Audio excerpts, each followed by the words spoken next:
Students finally 25 फरवरी का जो exam है वो डन हो चुका है और मैं आप लोगों को बताना चाहता हूँ कि जैसे मैंने कल इसका रिव्यू भी डाला था, इसका हमने पूरा रीडिंग और लिसनिंग के आंसर्स भी डाल दिए थे जो हमारे तक पहुँचे थे।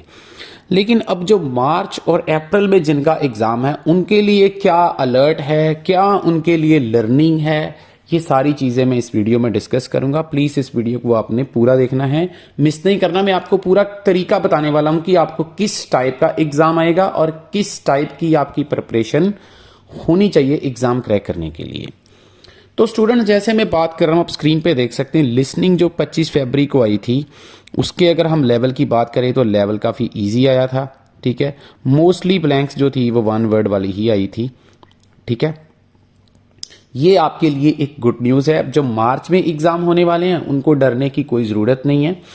और दूसरी चीज़ मैं ये कहना चाहता हूं कि आपको कैम्ब्रिज की जो बुक्स हैं 11 से लेके 17 तक और उसके बाद 4, 5, 6 मैंने अब हमेशा रिकमेंड करता हूं उसकी अच्छे से प्रिपरेशन करनी है।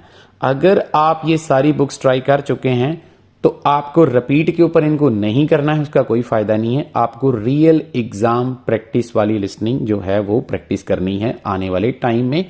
और अगर आपके पास नहीं है तो आप मेरे साथ कांटेक्ट कर लीजिए, आपको सिर्फ और सिर्फ 100 रुपीज़ में मैं प्रोवाइड कर दूंगा। ठीक है जी, तो ये सब चीज़ें बहुत इंपॉर्टेंट। अगर हम पूरे फरवरी मंथ की बात करें तो लिसनिंग का लेवल काफ़ी ज़्यादा ईजी रहा है, कोई बहुत डिफ़िकल्ट लिसनिंग नहीं है, लेकिन आपको मैप जो है वो काफ़ी कॉमनली देखने को मिल रहे हैं। आपको मैप की प्रैक्टिस कर लेनी है। ठीक है, तो ये सब चीज़ें। अब नेक्स्ट हम बात करते हैं रीडिंग की। 25 फरवरी को जो एग्ज़ाम था उसकी रीडिंग का लेवल इजी मॉडरेट के बीच में रहा है। मैं वैसे इसको इजी मान के चल रहा हूँ। ठीक है, क्योंकि इसमें एक पूरे का पूरा पैसेज जो है वो रिपीट हुआ है। दूसरी चीज़, बहुत सारे लोग आपको डरा रहे हैं यूट्यूब के ऊपर। मैंने देखा बहुत सारी वीडियोस ऐसी आ रही हैं जो आपको नेगेटिव कर रही हैं कि एग्ज़ाम बहुत ज़्यादा डिफ़िकल्ट होने वाले हैं मार्च में, अप्रैल में, ये वो। ऐसा कुछ नहीं होने वाला है। ठीक है, मेरी बात आप ध्यान से सुनिएगा। जो आईएलटीएस की रीडिंग है उसका लेवल एक स्टैंडर्ड लेवल होता है। ठीक है जी, इस बात को आप अच्छे से समझ लो। उसका जो लेवल है वो एक स्टैंडर्ड लेवल होता है। स्टैंडर्ड लेवल का मतलब समझ लो अब क्या होता है। स्टैंडर्ड लेवल का मतलब ये होता है कि उन्होंने 20 से लेके 25 क्वेश्चन उन्होंने ऐसे बनाए होते हैं जो 6 बैंड वाले होते हैं। मेरी बात को ज़रा गौर से समझना, बहुत सारे स्टूडेंट को परेशानी आ रही है। उसके बाद जो नेक्स्ट 10 क्वेश्चन होते हैं वो उन्होंने 7 बैंड के लिए डिज़ाइन किए होते हैं और जो लास्ट के 5 to 7 क्वेश्चन होते हैं वो उन्होंने 7+ बैंड के लिए डिज़ाइन किए होते हैं। तो देखिए स्टूडेंट, मेरी आप लोगों को रिक्वेस्ट है कि आप ये मत सोचिएगा कि ये वाला एग्ज़ाम इजी आएगा, ये वाला एग्ज़ाम डिफ़िकल्ट आएगा। आपको क्या करना है, आपको अपनी स्ट्रेटजीज़ के ऊपर काम करना है। आपको पहले ये जो 20 से 25 क्वेश्चन हैं इनके ऊपर फोकस करना है कि ये आप अच्छे से पढ़ लो। अगर आप ये अच्छे से कर लोगे, अब ये वाले क्वेश्चन कौन से हैं मैं बता ही देता हूँ आपको। इसमें आपके आ जाएंगे ट्रू फॉल्स नॉट गिवन, उसके बाद आपके जो हैं वो ब्लैंक्स आ जाएंगी, उसके बाद आपके हैं list of headings. List of heading इतने ज़्यादा आ रहे हैं, अगर हम पूरे फरवरी और जनवरी मंथ की बात करें मेरे ख्याल से कोई ही ऐसा एग्ज़ाम होगा जिसमें लिस्ट ऑफ हेडिंग नहीं आए। तो मेरी खास तौर से आप लोगों को रिक्वेस्ट है, भाई प्लीज़ आप लोग लिस्ट ऑफ हेडिंग सीखिए। और मैं आपको ये भी बताना चाहता हूँ कि आपको इसकी प्रिपरेशन कैसे करनी है। बहुत सारे स्टूडेंट जिनको अप्रैल में एग्ज़ाम देना है उनके लिए काफ़ी एक मैं अच्छी चीज़ उनको बता देता हूँ।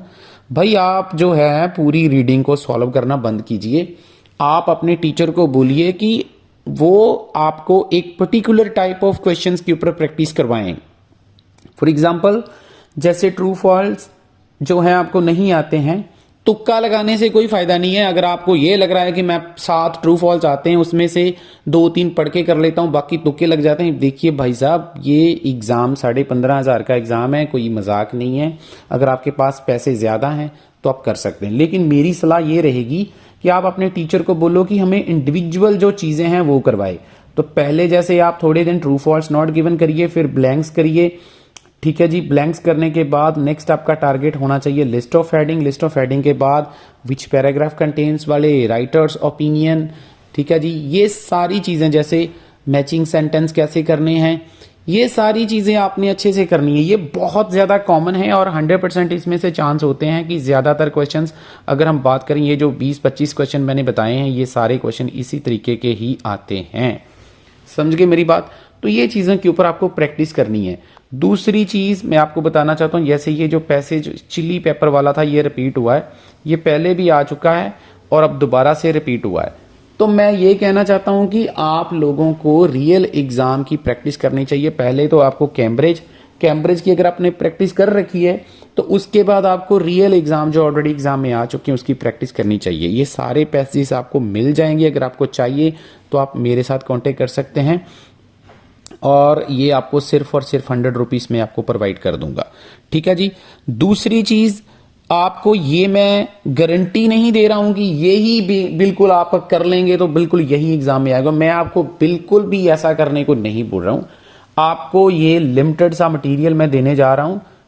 ठीक है, मार्च अप्रैल वाले जिनका एग्जाम है उनके लिए बेनिफिट ये रहेगा, क्योंकि उनके तब तक वो काफी हद तक इसकी प्रैक्टिस कर चुके होंगे। एक तो उनको एग्जाम का लेवल पता चल जाएगा और दूसरी चीज उनको कम से कम ये पता चल जाएगा कि हमने स्ट्रेटजीज कैसे एग्जाम में अप्लाई करनी है अगर इस टाइप का हमें पैसेज आता है।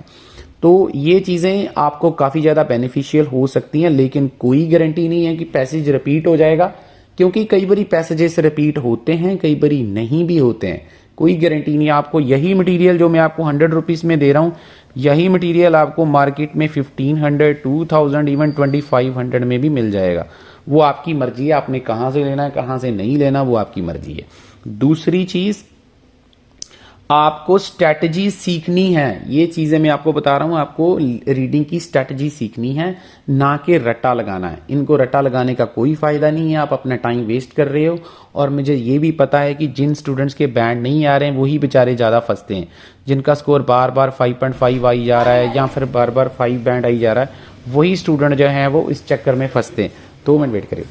तो इसलिए मैं आपको रिक्वेस्ट कर रहा हूं कि आपको ये सारी चीजें नहीं करनी है। आपको ये सारी चीजों का ध्यान रखना है। अगर ये सारी चीजें, ये सारी गलतियां आप करते रहेंगे तो आपका मार्क्स आने बहुत बहुत मुश्किल हैं जी। उसके बाद अगर हम राइटिंग की बात करें, राइटिंग में अगर 25 फरवरी की बात करें तो मैंने जैसा प्रिडिक्ट किया था, मैंने बताया था आपको कॉम्बिनेशन आने के चांसेस हैं, तो कॉम्बिनेशन आपको देखने को मिला। और टास्क 2 की स्टेटमेंट जो है वो आपको देखने को मिली, आप देख सकते हैं स्क्रीन के ऊपर। In some countries, people are possible to have a wide variety of food have been transported all over the world. ठीक है, to what extent the benefits of this development outweigh the drawbacks? ये question जितना देखने में आसान लग रहा है उतना आसान है नहीं। इसमें सबसे इंपॉर्टेंट चीज है आपका टास्क रिस्पॉन्स। टास्क रिस्पॉन्स का मतलब है आपको जो क्वेश्चन पूछा गया है आपने वो आंसर करना। आपने ये नहीं है कि फूड के बेनिफिट्स बता देने हैं या आपने कुछ और बता देना। आपको टास्क रिस्पॉन्स का जो है बहुत ध्यान रखना पड़ेगा। टेम्पलेट लगा के आपको कोई टास्क रिस्पॉन्स का बेनिफिट नहीं होगा। तो मेरी आपके चरणों में विनती है कि आप लोग, ये सारे टेस्ट आपको मिल जाएंगे जो पिछले एग्जाम में आ चुके हैं। अगर आपको चाहिए तो वो सिर्फ और सिर्फ 100 रुपीज में मिल जाएंगे, नो प्रॉब्लम। बट ये आपको खुद सीखने हैं कि इनको आपके टीचर से पूछना है कि इनका टास्क रिस्पॉन्स कैसे बनाना। ये चीजें इंपॉर्टेंट हैं, ना कि आपको सिर्फ और सिर्फ ये लेके उसके सैंपल आंसर रट्टा लगा के और एग्जाम में चले जाना। उसका 1% भी आपको कोई बेनिफिट नहीं होगा।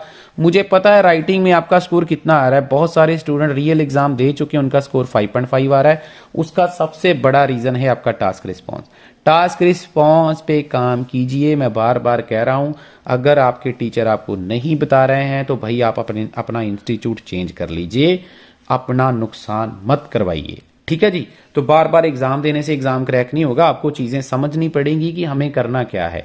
और आपको बिल्कुल भी टेंशन नहीं लेनी है। अभी 2 मार्च के लिए हम प्रेडिक्शन वीडियो डालेंगे। कल भी आ सकती है, आज भी शाम को मैं ट्राई करूंगा। तो आप चैनल को सब्सक्राइब करिए और इस वीडियो को जरूर लाइक कर दिए अगर आपको बेनिफिशियल लगी है तो। Thank you so much.